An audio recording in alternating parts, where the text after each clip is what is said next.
Hello and welcome to Some Climbing News, the show where we go over some climbing news. Anyways, first episode ever and we've got a lot to go over, from JAKOB Schubert's just ridiculous rampage on Switzerland, Real Rock receiving some backlash for one of its future films, The Cobra and the Heart, a fourth Dawn Wall ascent, Magnus Midtbo discovering creatine for the first time, and so much more. Welcome to the show.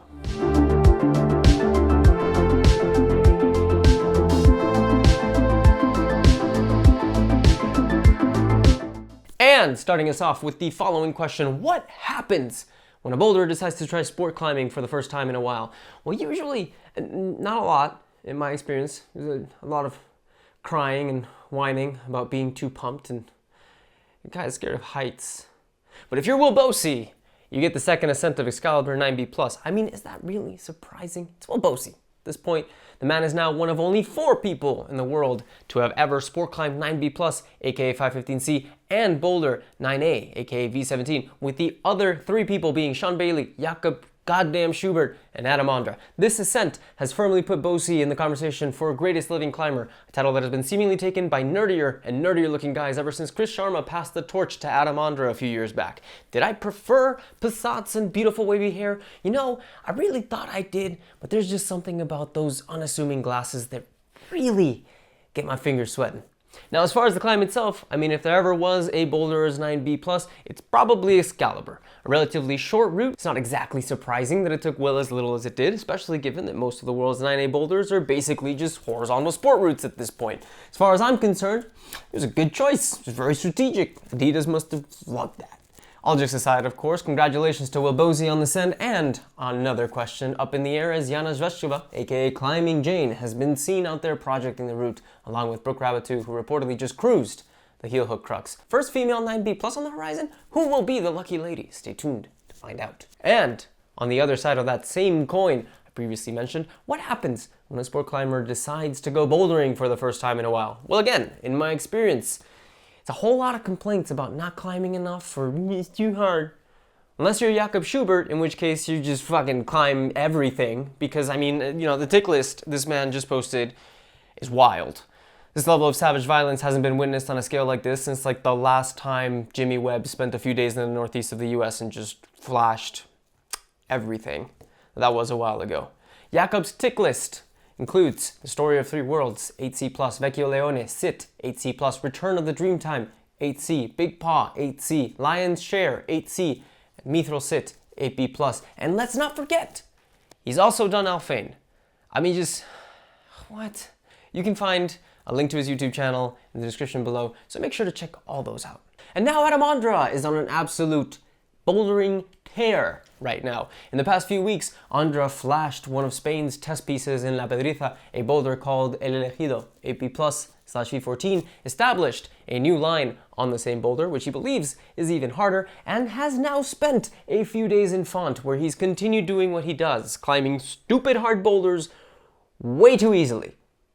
It's getting annoying. He's reportedly flashed both Ubik Assis 8B and La Ligne de Bête 8B+, only a single freaking day after he claimed a repeat of Sudan Sol, aka the Big Island Sit, which he seems to have given 9A. I mean, we're not sure. What does this question mark mean, Adam? But yeah, the guy took only 5 days in total to put this one down, which means he currently has the fastest ascent of a 9A to date, even if he's a little bit iffy on the grade. So I mean, that's, I guess, is a normal thing for ONDRA. He's just doing ONDRA stuff, I suppose. But hey, actually, an interesting question is raised. Is hard sport climbing harder than the hardest bouldering? Because it seems like every time one of these rope fiends decides to put pads under their feet, some serious shit goes down. Is it a case of most 9A boulders being long traverses? Or do we remember Stefano Ghisolfi doing really freaking well on Burden of Dreams when he tried it last year? At this point, there are only 2 people in the world who have climbed 9C and bouldered 9A, with JAKOB Schubert being the first and Adam ONDRA being the second, if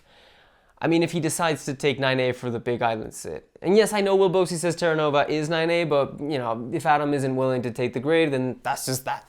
So yeah, only 2 people in the world have done that, and they're both primarily sport climbers. So, boulders, man, get your shit together. And more importantly, let me know what you think in the comments below in general. Who's stronger? And now, moving on, as we cover the gram, beloved crack addict Pete Whittaker in the news today for just absolutely defiling the kilter board with his fist jams. We need better terminology, man. I'm uncomfortable even just saying that. But anyways, who does this? A crack climb on the kilter board? Look, I don't know a lot about a lot of things, but the kilter is one of the sacred boards, and you, sir, have done the unspeakable. Who hurt you? Why? Why do you... And just another bit of news out of Portugal, as SHAUNA COXSEY manages to send her 5th AP Plus ever, the boulder Mito Sit in Sintra.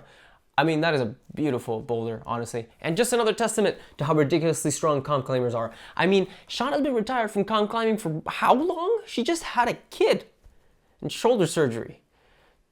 This show's gonna make me feel so inadequate. Why am I even doing this? But look, let's hope executives over at 510 are shitting themselves for dropping her sponsorship for like no reason just a few weeks ago. Though, who am I kidding, man? 510 is cooked. They don't give a shit about the sports or its athletes. Moving on! And then Adam Shar, who I hadn't heard of until just now. Fuck. I mean, he's just strong. Just go through his Instagram. Kid's strong as hell. He'd have to be. He just got the 4th repeat of the process. Adam Shar has sent the process V16 8C Plus. Suddenly, everyone can climb so hard. It's crazy. It's awesome. Anyways, the process is one of Bishop's most famous lines, along with Lucid Dreaming, which Adam has also sent. Oh, and Defying Gravity too. Let's not forget that. He was featured on Mellow 2 months ago during the Boulder Transients AP Plus in Little Cottonwood Canyon, an old Jimmy Webb FA. And honestly, congratulations to Adam. Cannot wait to see the send footage whenever it gets posted. And then more sending news. People have been busy as Belgium climber Seb Berthe takes the 4th ascent of El Cap's infamous Dawnwall after Tommy Caldwell, Kevin Jorgensen, and Adam ONDRA. The climb reportedly took Seb 14 total days of effort, which, as per Big Wall ethics, were spent camping in a portalage and trying really fucking hard. 14 days of granite sounds awful on the skin. Anyways, equally as important is the fact that Seb dedicated his ascent to the anti-fascist movement, something that I didn't think would ever be necessary, but here we are. I'm both sorry and not at all sorry. I have to remind you that that is a thing now. Jesus. And now, onto Climfluencer news. This might be old drama, but it is important drama, as YouTuber ROCKENTRY came under fire by the climbing community for posting a video of himself climbing desert sandstone in the rain. Now, ROCKENTRY has claimed that the day he filmed had been sunny and that the rain that fell was, quote, just a brief sprinkle. However, many commenters have rightfully, in my opinion, gotten pissed at the guy for at the very least not writing up a disclaimer for all of his fans to see. As climbing becomes more and more popular, and as gyms continue to refuse to help teach the new people they're introducing to the sport about the ethics of outdoor climbing, it is becoming more and more important to help spread the word about when it is and isn't okay to climb. In this case, and if you didn't know already, sandstone, particularly desert sandstone, is extremely porous and can break easily when it gets wet. The current recommendation is to wait at least 24 hours before climbing after any rainfall has occurred. Yes, that includes if you're on a trip. I don't care.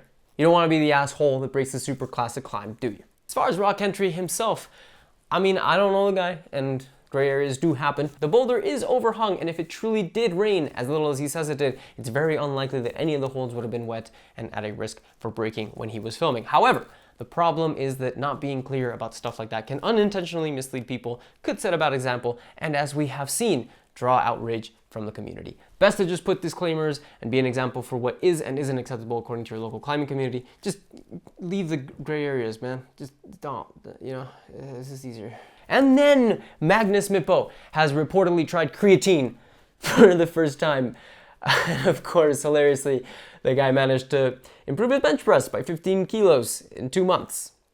Link in the description to his video down below. It's quality as always, and more importantly, hilarious that Magnus seems to think that it's the creatine that helped him improve the way he did and not just freak genetics. Because here I am stuck at 65 kilos and this motherfucker, I'm not jealous, I'm fine. I'm fine. Moving on. Next, legendary climbing vlogger ERIK from ERIK KARLSSON Bouldering comes back from a long-ass hiatus, dropping his first video in about 2 months' time. ERIK has been struggling with quite a few health problems lately, but it's good to see he's back to doing what he loves, and hopefully we'll be making some more videos soon. I personally love his documentary-style work. If you haven't checked out his new baseline video, I highly recommend it. Link is in the description, as per usual. And then, Real Rock has received some criticism lately for one of their upcoming films, The Cobra and the Heart. If you don't know what the hell Real Rock is, you must be new to the climbing world. Welcome. Now get the fuck out. It's getting crowded. I'm kidding, of course. We're all glad you're here, or at least most of us. Now, Real Rock is a series of climbing films that have been around since the early 2000s and have widely been considered some of the best pieces of climbing media around. One of their latest projects, The Cobra and the Heart, is about Didier Berthaud, a climber whose legendary failure on the infamous Cobra crack 514B in Squamish was featured on the very first Real Rock ever made. As per Real Rock, the upcoming film includes, quote, a whirlwind romance starting in 2005 between Didier and the Canadian boulderer Thomasina Pigeon. Didier's decision, following a devastating injury, mental breakdown, and religious transformation, to abandon Thomasina, who was pregnant with their child, and spend the next decade in a Christian cult. Thomasina struggled to raise her daughter as a single mom, living the nomadic life of a full-time climber on the road, and Didier's eventual determination to leave the church, face his mistakes, and attempt to reconnect with his estranged family and with climbing. If you can't tell from that description, this is a wild story. I mean, the guy was legitimately one of, if not the best, crack climbers in the world. Like, think Tom Randall and Pete Whittacker before Wide Boys was a thing. If you want to hear more about the story, link to his time on the Enormocast, where he has a double episode, is in the description down below. Now, the controversy surrounding this film actually doesn't revolve around Didier, but rather his girlfriend Thomasina, and stems from her friendship with Charlie Barrett. Now, if you don't know, Charlie Barrett was a professional climber who was recently found guilty of 3 counts of sexual assault and who has been sentenced to life in prison. As her friend for over 24 years, Thomasina was not only one of his only public supporters, she even wrote a letter on behalf of Barrett where she defended his character during his court case. The letter, of course, was received poorly by the community, with many people especially criticizing the fact that Thomasina used her daughter in order to paint Charlie as a kind-hearted man. This same backlash has now extended to Real Rock, as Thomasina is at the center of their film The Cobra and the Heart. As of this moment, many people have commented on Real Rock's Instagram about their intentions to boycott the film tour and have criticized them heavily for featuring Thomasina in their film. Now, Real Rock has responded with a statement that was published on January 24th announcing their intentions to continue with Cobra and the Heart's publication despite the criticism, and in which they have said, quote, from our perspective as filmmakers, this project is aligned with our long-standing commitment to telling complex human stories that are rooted in climbing, but also transcend climbing. This film, in particular, addresses themes of human fallibility, forgiveness, and trying to do better, all of which seem especially relevant in light of this ongoing conversation.